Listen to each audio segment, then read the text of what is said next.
नमस्कार सभी को सर्वज्ञशाला के इस ऑनलाइन प्लेटफॉर्म पर मैं अमित आप सभी साथियों का बहुत बहुत स्वागत एवं अभिनंदन करता हूं। दोस्तों यूपी ट्रिपल एस सी पेट के इस स्पेशल क्लास में आप सभी साथियों का बहुत बहुत स्वागत है। जैसा कि दोस्तों वैदिक काल में हम देख रहे थे उत्तर वैदिक कालीन जीवन, और उत्तर वैदिक कालीन जीवन में हम बिल्कुल अंतिम पड़ाव में हैं।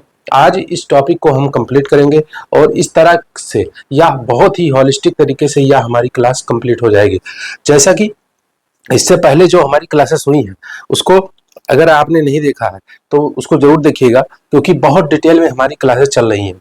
और अब एग्जाम डेट आ चुकी है आपका 6 सितंबर और 7 सितंबर को यह पेपर होना है, तो इसलिए क्लासेस को गति देंगे और जीएस की पोर्शन को इतना मजबूत करके जाएंगे ताकि हमारा अच्छे से अच्छा स्कोर और अच्छे से अच्छा परसेंटाइल आए। जैसा कि मुझे इस एग्जाम को लेकर बहुत अच्छा खासा एक्सपीरियंस है और मुझे पता है क्या कैसे पढ़ाना है, क्या पढ़ना है। तो इस तरीके से देखें तो बिल्कुल सिलेबस के अकॉर्डिंग हमें पढ़ना चाहिए और सिलेबस में जो जो यूनिट दिया है बिल्कुल उसी सिलेबस को, उसी यूनिट को हमें पढ़ना है। इसके अतिरिक्त हमें कुछ नहीं पढ़ना है। जैसे एग्जाम्पल के तौर पे मैं बता दूं, जैसे अगला जो टॉपिक आएगा बौद्ध धर्म है, जिसमें बुद्ध जी की शिक्षाएं हैं, उनकी जीवनी है, तो हमें सिर्फ यही पढ़ना है। उन्होंने क्या क्या शिक्षाएं दी है और क्या उनकी जीवनी है, जन्म कब हुआ, मरण कब हुआ, पिता कौन थे, ये जो जीवन के ऊपर उनके आधारित चीजें हैं, जानकारी हैं, उनको हमें पढ़ना है। तो बिल्कुल अगले जो हमारे टॉपिक हैं सिलेबस में वो बहुत ही जल्दी कंप्लीट हो जाएंगे। ये चूंकि संपूर्ण तरीके से इसमें वैदिक सभ्यता का उल्लेख था, साथ साथ में इससे पहले जो क्लास हुई सिंधु घाटी सभ्यता का उल्लेख था, तो उसमें कोई भी बिंदु ऐसा नहीं है जिसको हमें छोड़ना है। तो इन दोनों टॉपिक पे ज्यादा लंबी चर्चा हुई, परंतु आगे जो टॉपिक आएंगे बहुत डिटेल में और बहुत ही कम समय में कंप्लीट हो जाएंगे। तो हमारा प्रयास है कि आपको जो पढ़ाया जाए, जो भी पढ़ाया जाए, बहुत ही अच्छे तरीके से पढ़ाया जाए। तो जिन लोग भाइयों बहनों ने पिछली क्लासेस को नहीं देखी हैं उनको अवश्य देखिएगा। उन क्लासेस को देखने के बाद ही आप समझ पाएंगे कि क्लास में किस तरीके से आप कितनी गुणवत्ता है और कितने अच्छे अच्छे बिंदु यहाँ पे आपको देखने को मिलेंगे। तो आज हम उत्तर वैदिक कालीन जीवन का अंतिम बिंदु लेंगे और जिसमें है आपका धार्मिक जीवन। तो क्लास में अंत तक बने रहिए, क्लास को पूरी देखिए, तभी आप जज कर पाएंगे कि क्लास में क्या बताया जा रहा है। इस क्लास की विशेषता अन्य क्लासेस से कैसे ये भिन्न है, ये आपको तभी पता चलेगी। व्हाइट बोर्ड की जो मर्यादा होती है उसको आपको ध्यान रखना है। व्हाइट बोर्ड में थोड़ा सा कुछ चीजें थोड़ा सा कॉम्प्लिकेटेड हो जाती हैं, परंतु हमारा बचपन ही व्हाइट बोर्ड और ब्लैक बोर्ड पे बीता है, तो हम उसको अनुभव करते हुए साथ में पढ़े चल लेंगे। हो सकता है आप लोगों को डिजिटल बोर्ड की आदत हो, परंतु आपको कंटेंट से मतलब होना चाहिए, एग्जाम में अच्छे से अच्छा परसेंटाइल लाना। चूंकि मेरा हमेशा 99 प्लस परसेंटाइल रहा है, तो इस एग्जाम में मुझे अच्छे से अनुभव है कैसे क्या टॉपिक कैसे कंप्लीट करना। फिलहाल आज की चर्चा को करेंगे स्टार्ट, और स्टार्ट करने से पहले आप सभी भाई बहनों से रिक्वेस्ट है, जो लोग चैनल पे नए हो चैनल को सब्सक्राइब कर देना, साथ में बेल आइकन को दबा लेना ताकि कोई क्लासेस आए तो आपको नोटिफिकेशन प्राप्त हो जाए। तो आज की अब हम चर्चा को करेंगे स्टार्ट। तो जैसा कि मैंने बताया कि अब यह लास्ट पॉइंट बचा है हमारा इस उत्तर वैदिक कालीन जीवन में। इससे पहले हमने सबसे पहले राजनीतिक जीवन देखा, सामाजिक जीवन देखा और धार्मिक जीवन देखा। अब हम आर्थिक जीवन को पढ़ते हुए कुछ महत्वपूर्ण विविध शब्दावलियों को देखते हुए हम इस टॉपिक को करेंगे कंप्लीट। तो सबसे पहले देखते हैं आर्थिक जीवन में। तो आर्थिक जीवन की बात करें तो इसमें उत्तर वैदिक कालीन जीवन में आर्थिक जीवन कैसा था, तो आपको ध्यान रखना है। तो मुख्य व्यवसाय अगर हम बात करें तो मुख्य व्यवसाय क्या है, मुख्य व्यवसाय है आपका कृषि और पशुपालन। क्या है, कृषि व पशुपालन। उत्तर वैदिक कालीन में कृषि थोड़ा सा और ज्यादा प्रचलित हुई, कृषि का विस्तार हुआ, आपको ध्यान रखना है। जबकि ऋग वैदिक काल में देखें तो पशुपालन ज्यादा वहां पे था, लेकिन कृषि भी था, लेकिन कृषि का विस्तार जो देखें तो वह उत्तर वैदिक कालीन जीवन में देखने को मिलता है, यानी उत्तर वैदिक काल में। तो कृषि और पशुपालन मुख्य व्यवसाय था। और मैं पहले भी बता चुका हूं कि आपको ध्यान रखना है उत्तर वैदिक काल में, उत्तर वैदिक काल में लोग लोहे से परिचित हुए, लोहे से परिचित हुए। इस पॉइंट को मैं कई बार डिस्कशन में ले चुका हूं, और अब बताना आपको अंतिम बिंदु के रूप में, अंतिम रूप से मैं बता रहा हूं कि उत्तर वैदिक काल में लोग लोहे से परिचित हुए, ऋग वैदिक कालीन में आपका लोहे से परिचित नहीं हुए थे, इस बात को याद रखना है। अब हम आगे अगर देखें तो इसमें आपको ध्यान रखना है कि लोहे को कहा क्या जाता था। लोहे को क्या कहा जाता था? तो लोहे को कहा जाता था कृष्ण कृष्ण अयस या श्याम अयस। आपको पता है शब्द का जो अर्थ होता है, कृष्ण का क्या अर्थ होता है? अब वो अभिनव अरोरा वाला अर्थ मत निकालिएगा। अभिनव अरोरा से जब पूछा गया कि कृष्ण भगवान का जो कृष्ण नाम है वह कृष्ण का अर्थ क्या होता है, तो आप देखिएगा उसको इंटरव्यू जाके, वहां पे जो न्यूज चैनल वाले हैं वो पूछ रहे थे तो उन्होंने क्या बताया था उसको आप देखिएगा। तो कृष्ण अयस और श्याम अयस इसका नाम है, ठीक है।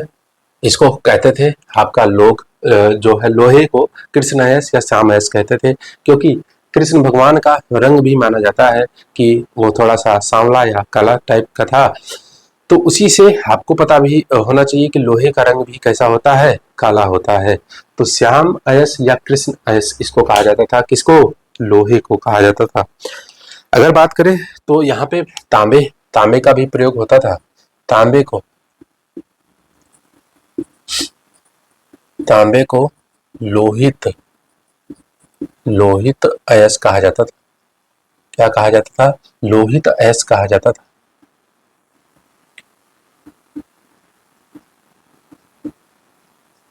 बात करें तो अथर्ववेद में देखिएगा, अथर्ववेद में चांदी का भी उल्लेख मिलता है। तो यानी उत्तर वैदिक काल में अगर देखें तो लोहा, तांबा, चांदी इन सभी का उल्लेख मिलता है। तो आपको यह भी याद रखना है कि अथर्ववेद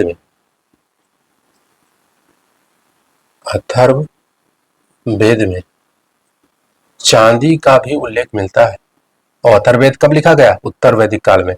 तो चांदी का उल्लेख भी मिलता है, तो इसको भी याद रखिएगा, मिलता है, ठीक है। तो अथर्ववेद में चांदी का भी उल्लेख मिलता है और लोहे का तो परिचित ही हुए, तो लोहे को आपको पता होना चाहिए कि लोहे को कृष्ण श्यामस कहते थे, तांबे को लोहित कहते थे, और अथर्ववेद में चांदी का भी उल्लेख मिलता है।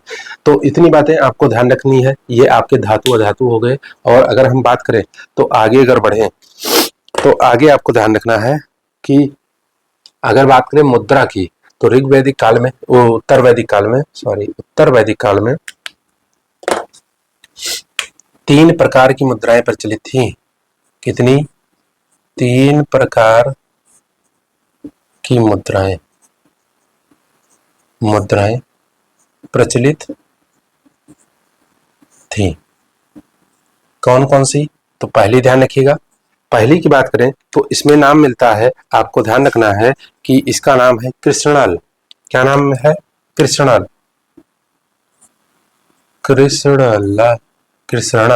ठीक है। दूसरी की बात करें तो शतमान देखने को मिलता है, शतमान। और शतमान मुद्रा की विशेषता है कि इसका जो है ब्राह्मणों को दान दक्षिणा के रूप में इसका प्रयोग किया जाता था। किसको? शतमान मुद्रा का जो प्रयोग है इसका आपको ध्यान रखना है, केवल ब्राह्मणों को दक्षिणा में दिया जाता था। तो शतमान मुद्रा याद रखिएगा, केवल ब्राह्मणों को दक्षिणा में दिया जाने वाला यह मुद्रा थी। कौन सी? शतमान। और पहली कौन सी है? कृष्णल है। और तीसरी जो मुद्रा देखने को मिलती है उसका नाम है, आपको ध्यान रखना है, उसका नाम है पाद। तो इसको याद रखिएगा। 3 प्रकार की मुद्राएं भी प्रचलित थी उस समय, इसको आपको याद रखना है। तो सबसे पहले धातु कौन कौन सी लोहे से परिचित हुए, उसके बाद में लोहे को कृष्णायस श्यामायस कहते थे और साथ में तांबे को लोहितायस कहते थे। अथर्ववेद में चांदी का भी उल्लेख मिलता है। साथ में बात करें अगर मुद्राएं कौन सी प्रचलित थी तो मुद्राओं का नाम याद रखना है, कृष्णल है। दूसरा है शतमान मुद्रा है। शतमान मुद्रा का प्रयोग केवल ब्राह्मणों को दक्षिणा में दिया जाने जो है दी जाती थी, इसका प्रयोग उसी में किया जाता था। साथ में जो तीसरी मुद्रा है उसका नाम है पाद। तो इस प्रकार आपको ये मुद्रा भी आपको याद रखना है, इंपॉर्टेंट है, पूछा जा सकता है मुद्रा भी। तो अब हम आगे अगर चले तो आपको ध्यान रखना है कि ऋग्वैदिक काल में, आपको ध्यान रखना है ऋग्वैदिक काल की बात करें तो उसमें आपका व्यापारी वर्ग आदि का उल्लेख नहीं मिलता है। किसका? व्यापारी, जिसको बोलते थे श्रेष्ठी, तो इनका उल्लेख नहीं मिलता है। आपको ध्यान रखना है व्यापारी आदि का उल्लेख ऋग्वैदिक काल में नहीं मिलता है। लेकिन उत्तर वैदिक काल में, उत्तर वैदिक काल में श्रेणी, श्रेणी कौन होता है? तो श्रेणी की बात करें तो इसमें आपको ध्यान रखना है ये होते हैं व्यापारी, व्यापारी या व्यावसायिक वर्ग के लोग, व्यावसायिक वर्ग के लोग। तो आपको ध्यान रखना है कि उत्तर वैदिक काल में श्रेणी का भी उल्लेख मिलता है, श्रेणी का भी उल्लेख मिलता है, उल्लेख मिलता है। अब इनको देखते हैं कौन कौन से प्रकार के श्रेणी हैं। श्रेणी यानी व्यापारी या व्यावसायिक वर्ग के लोग, इसमें कौन कौन से प्रकार के हैं।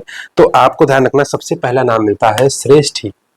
श्रेष्ठी सुने होंगे बहुत अच्छे से। श्रेष्ठी, श्रेष्ठी की बात करें तो यह आपका जो सेठ होता है, सेठ या व्यापारी, सेठ या व्यापारी, यानी जो सेठ या व्यापारी है, जिसको बनिया भी बोल सकते हैं, बनिया, उसको क्या कहते थे? श्रेष्ठी कहते थे। अब अगला जो शब्द मिलता है वह आपको ध्यान रखना श्रेष्ठिन, श्रेष्ठिन। तो श्रेष्ठी की वाइफ श्रेष्ठिन होगी। क्यों? श्रेष्ठी की वाइफ श्रेष्ठिन होगी भाई। जैसे ठाकुर की वाइफ ठकुराइन बोली जाती है, पंडित की पंडिताइन बोली जाती है, श्रेष्ठी की श्रेष्ठिन बोली जाएंगी, बिल्कुल है नहीं? तो ऐसा नहीं है, आपको ध्यान रखना है। श्रेष्ठी जो होता था वह व्यावसायिक वर्ग का मुखिया होता था, यानी जितने भी व्यावसायिक वर्ग के लोग हैं, व्यावसायिक वर्ग का मुखिया। तो यह जो है स्त्रीलिंग शब्दावली पर मत जाइएगा। श्रेष्ठिन का जो श्रेष्ठिन है वह क्या है कि व्यावसायिक वर्ग का मुखिया होता था, इस बात को याद रखिएगा। श्रेष्ठिन व्यावसायिक वर्ग का मुखिया, यानी पूरे व्यापारी वर्ग का, या कह लीजिए व्यापारी संघ का अध्यक्ष होता था। इस तरीके से आपको याद रखना है, व्यापारी संघ का अध्यक्ष होता था। तो इसको याद रखिएगा। अब एक शब्द मिलता है बहुत ही इंपॉर्टेंट है, very very important, very very important, 3 star में लगा दिया हूं, और यह शब्द है सार्थवाह। सार्थवाह बहुत ही इंपॉर्टेंट शब्द है। सार्थवाह किसे कहते थे? यह बहुत ज्यादा इंपॉर्टेंट है। तो ये पूरे व्यापारी वर्ग को जो है क्या, व्यावसायिक वर्ग के समूह का जो है पथ प्रदर्शक होता था। व्यापारिक वर्ग के समूह का पथ प्रदर्शक होता था। कौन? सार्थवाह। बहुत ही इंपॉर्टेंट है। हो सकता है यह शब्दावली ही आपसे पूछ ली जाए कि जो है वैदिक काल में या उत्तर वैदिक काल में सार्थवाह किसे कहा जाता था। बहुत ज्यादा इंपॉर्टेंट है, इसको याद रखिएगा। तो सार्थवाह कौन होता था? व्यापारिक वर्ग का समूह का जो है, व्यापारिक वर्ग के समूह का पथ प्रदर्शक सार्थवाह कहा जाता था। अब अगला इसी में देख लेते हैं। यह सब व्यावसायिक वर्ग और व्यापारी वर्ग से संबंधित शब्दावलियां हैं। फिर मिलता है कुशीदनी। कुशीदनी, कुशीदनी कौन होता था? तो आपको ध्यान रखना है अत्यधिक ब्याज लेने वाला व्यक्ति, अत्यधिक ब्याज लेने वाला जो व्यक्ति है वह कुशीदनी कहलाता था। वाला व्यक्ति अर्थात क्या? सूदखोर, सूदखोर। तो अत्यधिक ब्याज लेने वाला व्यक्ति क्या कहलाता था? कुशीदनी कहलाता था। इसको याद रखिएगा। फिर इसी से मिलता जुलता शब्द है अगला जो है वह है कुशीद। क्या है? कुशीद। और कुशीद की बात करें तो यह आपको ध्यान रखना है, कुशीद का अर्थ होता है आपका ऋण, ऋण, ऋण। इसको याद रखिएगा। कुशीद का मतलब हुआ ऋण, और कुशीदनी का अर्थ हुआ जो ऋण देता था और ऋण के बदले अत्यधिक ब्याज लेता था, यानी ब्याज लेने वाला व्यक्ति कुशीदनी कहलाता था और या सूदखोर होता था। इसको याद रखिएगा। तो अब इसको देखते हैं। पांच पांच ये व्यापारी और व्यावसायिक वर्ग से संबंधित ये लोग हैं, इनको याद रखना है। और यहाँ पे जो कुसीद है लोग नहीं है, ये ऋण है, ठीक है, ऋण है यानी उधारी है। अब अगला जो देख लेते हैं, तो अगला भी आपको याद रखना है। बलि या वह नहीं है जो बलि दी जाती है, ये बलि दी ये भी जाती है, लेकिन यह एक तरीके से राशि धन राशि है। तो वैश्य वर्ग के द्वारा राजा को दिया जाने वाला यह उपहार है, आपको ध्यान रखना है। वैश्य वर्ण के द्वारा राजा को दिया जाने वाला उपहार है, उपहार है, उपहार या भेंट मान सकते हैं, भेंट है, तो इसको ध्यान रखिएगा, भेंट है। तो आपको ध्यान रखना है बलि क्या है, बलि है वैश्य वर्ग वर्ण के द्वारा जो राजा को भेंट या उपहार दी जाती थी, उसको वो बलि बोला जाता था। तो ये व्यापार और साथ साथ में व्यवसाय से संबंधित ये कुछ बातें हैं, ये बहुत महत्वपूर्ण है, आपको याद रखना है। तो इस तरीके से अगर देखें तो यहाँ पे उत्तर वैदिक काल का जो आपका आर्थिक जीवन है वह बिल्कुल तरीके से अच्छे से संपन्न होता है। अब हम आगे कुछ जो पूरे वैदिक काल में कुछ शब्दावलियां हैं उसको देख लेते हैं, और बहुत ज़्यादा इम्पोर्टेंट है, उसको हम चर्चा में लेंगे। तो हालांकि अभी एक इसमें पॉइंट छूटता है, मैं उसको भी कंप्लीट कर देता हूँ इसी आर्थिक जीवन में, आर्थिक जीवन में ही एक कंप्लीट कर देता हूँ। चलिए अब अगला जो पॉइंट है इसमें आर्थिक जीवन में ही मैं इसको कंप्लीट कर देता हूँ, ये इंपॉर्टेंट है ये भी, तो इसको भी ले लेते हैं। तो इस तरीके से कंप्लीट कर लेते हैं पहले। तो वैदिक सभ्यता की बात करें तो यहाँ पे मैं लिख रहा हूँ, वैदिक सभ्यता मृद भांड संस्कृति थी। वैदिक सभ्यता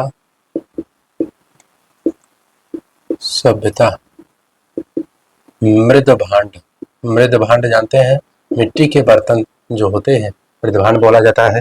तो मृद भांड संस्कृति थी, यह बात आपको ध्यान रखनी है। अगर बात करें तो कितने प्रकार के मृद भांड पाए गए हैं, तो यहाँ पे आपको एक एक करके उसको भी देख लेना है। तो सबसे पहले अगर बात करें तो मृद भांड के प्रकार, मृद भांड के प्रकार कितने प्रकार हैं इसको याद रखिएगा, तो आपको ध्यान रखना है। तो ये पूरे वैदिक सभ्यता की बात हो रही है, तो यहाँ पे आपको ध्यान रखना है। पहला काला मृद भांड है, काले मृद भांड। दूसरा आपको ध्यान रखना है काला व लाल, काला प्लस लाल दोनों का कॉम्बिनेशन होता था। तीसरा आपको ध्यान रखना है आपका जो है लाल, और चौथा है आपका चित्रित धूसर, नाम सुने होंगे, चित्र भी जो है इस पे होते थे। और धूसर का अर्थ हुआ गेरुए रंग का। तो इसको याद रखिएगा, चार प्रकार के मृद भांड मिलते हैं, लाल काले, लाल प्लस काले यानी दोनों का कॉम्बिनेशन। आधा मृद भांड जो है एक लाल से आधा काला से, इस प्रकार से अगर देखें तो एक एग्जांपल के तौर पे, तो लाल काला, लाल प्लस काला, साथ में चित्रित धूसर, इस पे चित्र बने होते थे, डिजाइन वगैरह बनी होती थी। और धूसर कलर का यानी यह गेरुए रंग का चित्रित धूसर मृद भांड भी होता था। तो कुल मिला के ये चार प्रकार के मृद भांड भी पाए गए हैं। और अगर बात करें तो इसमें सबसे ज्यादा जो पाया गया, सबसे सर्वाधिक जो है, सर्वाधिक इसी कलर का, सर्वाधिक जो मृद भांड मिले हैं वो इसी के, ठीक है। तो सर्वाधिक यही, इसीलिए आपको ध्यान रखना है वैदिक संस्कृति को चित्रित धूसर मृद भांड संस्कृति भी कहा जाता है, संस्कृति भी कहा जाता है। तो ये भी याद रखिएगा। तो सबसे ज्यादा चित्रित धूसर मृद भांड जो है पाए गए हैं, इसीलिए इसको चित्रित धूसर मृद भांड संस्कृति भी कहा जाता है। ये बहुत ज्यादा इंपॉर्टेंट है, चार प्रकार के मृद भांडों को भी आपको याद रखना है, ठीक है। और अगर बात करें तो सर्वाधिक जो चित्रित धूसर मृद भांड पाए गए हैं वो हरियाणा से पाए गए, हरियाणा से पाए गए हैं, आपको ध्यान रखना है। हरियाणा में जो एक जगह है भगवानपुरा, वहीं से इस चित्रित धूसर मृदभांडों की संख्या ज्यादा से ज्यादा पाई गई है, इसको याद रखिएगा। तो अब इस तरीके से यह कंप्लीट होता है। अब हम देख लेते हैं, एक इसमें पॉइंट और बचता है, मैं उसको भी ले लेता हूँ क्योंकि वह इंपॉर्टेंट हो सकता है आगे चल के, तो आपको ध्यान रखना है। आप लोग कहेंगे कि वो आपने नहीं बताया, तो एक युद्ध भी हुआ था वैदिक संस्कृति के अंतर्गत, एक युद्ध को भी हम पढ़ते हैं, तो उसको भी पढ़ लेते हैं।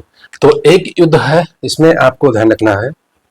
अब यहाँ पे आर्थिक जीवन वगैरह कंप्लीट होता है, यहाँ पे हम युद्ध ले लेते हैं। तो युद्ध का नाम आप अच्छे से सुने होंगे, दस राग युद्ध शब्दावली से स्पष्ट है। 10 राग युद्ध का मतलब होता है 10 राजाओं के मध्य का युद्ध। तो इसमें 10 राग युद्ध की बात करें तो इसमें आपको ध्यान रखना है, 10 राग युद्ध में अगर बात करें तो इसका सबसे पहले ये इसका जो युद्ध का उल्लेख कहाँ है, तो युद्ध का उल्लेख है ऋग्वेद के 7वें मंडल में इसका उल्लेख है, ठीक है। ऋग्वेद के 7वें मंडल में इसका उल्लेख है। हुआ क्यों था, कारण क्या है इसका,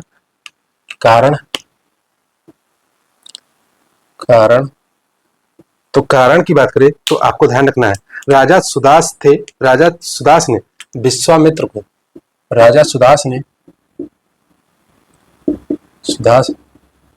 विश्वामित्र, आप नाम सुने होंगे,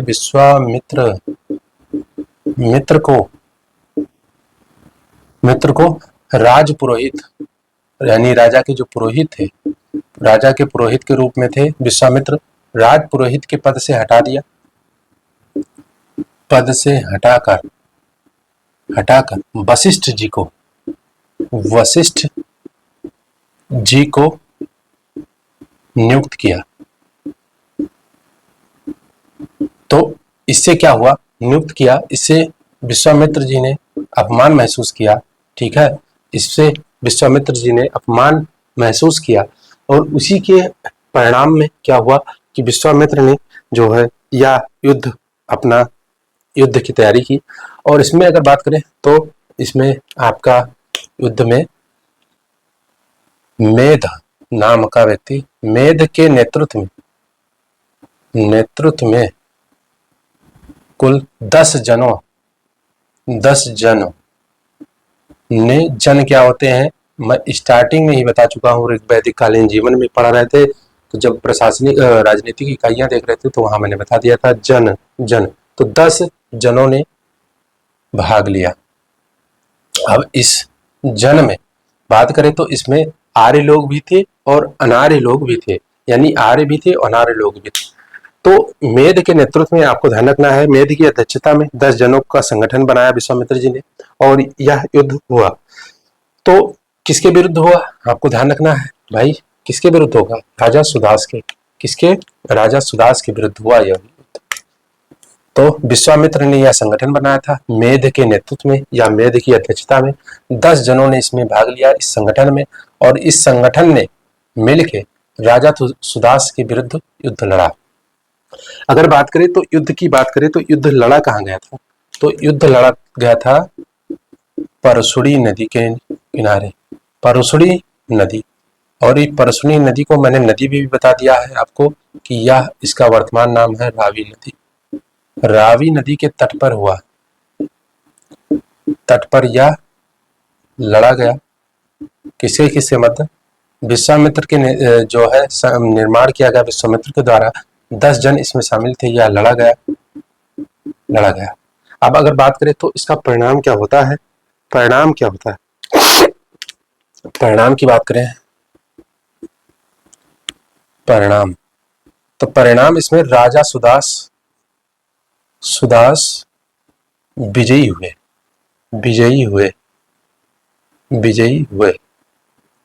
ठीक है। तो राजा सुदास भारी पड़े किस पे, 10 जनों पर, तो इसको याद रखिएगा। अब ये 10 जन कौन से हैं, इसको भी आप अगर याद रखना चाहें तो आप याद रख सकते हैं।